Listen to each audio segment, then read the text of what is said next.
mantra of the perfection of wisdom was then stated, tadyatha, gati gati, paragate, parasamgate, bodhi, svaha. In Sanskrit, tadyatha means it is thus, and prepare the way for what follows. Gati gati means go, paragate means go beyond, parasamgate means go totally beyond, and bodhi svaha can be read as be rooted in the ground of enlightenment. The entire mantra can be translated as go beyond, go totally beyond, be rooted in the ground of enlightenment.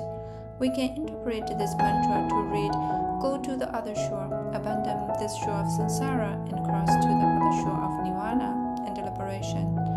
Ultimately speaking, a mantra has no difference with its deity, or in other words, a mantra is exactly the manifestation of deity.